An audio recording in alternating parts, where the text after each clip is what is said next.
Let me ask you something. Have you ever known exactly what God was calling you to do and still tried to avoid it?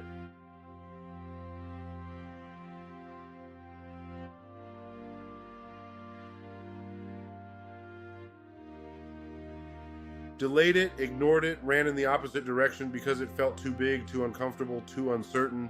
What if I told you, you can run from the calling, but you can't outrun God's purpose?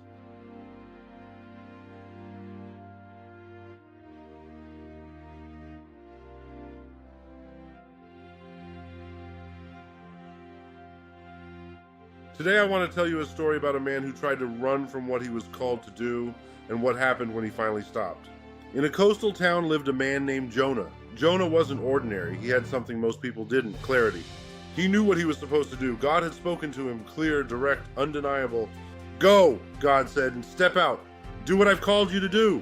But Jonah didn't move forward. He stepped back. Not me, he said. Not now. This is too much. So instead of going where he was called, he went the opposite direction. Friends, this is where many people live, not unsure of their purpose, but avoiding it. Jonah bought passage on a ship heading away from where he was supposed to be, far away, out of reach, or so he thought.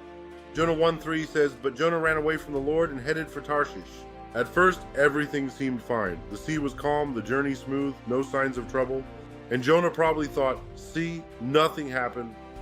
But just because nothing happens immediately doesn't mean you're in the right direction. Then suddenly, the storm came. Not small, not manageable, violent, relentless, unavoidable. The ship rocked. The crew panicked. Fear spread quickly. Jonah knew. Deep down, he knew why. "This storm," he said quietly, "is because of me." Jonah 1:12 says, "Pick me up and throw me into the sea, and it will become calm." The moment of truth had come. Run or surrender. Now let me ask you something. What are you running from right now? A calling, a decision, a step of obedience you know you need to take? Because running doesn't remove the calling, it only delays it.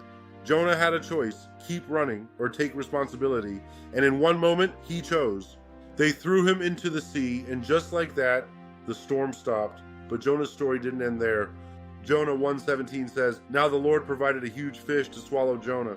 Not punishment, provision. Even in his disobedience, God made a way, inside the darkness, inside the isolation, and Jonah finally did what he hadn't done before. He prayed. Jonah 2:2 says, "In my distress I called to the Lord, and he answered me." That's the turning point. Not when everything goes right, but when you finally turn back to God. Some of you feel stuck right now, lost, off course, like you've gone too far. But here's the truth. You're not too far, you're not too late, and you're not disqualified. God is still calling, still waiting, still ready to redirect your path. That's why it's so important to stay connected to Him daily. Through His Word, through prayer, through reminders that keep you aligned. If you're looking for ways to stay grounded in your faith and walk in your calling, visit www.stayingbythestuff.com. Because no matter how far you've gone, God still meets you where you are.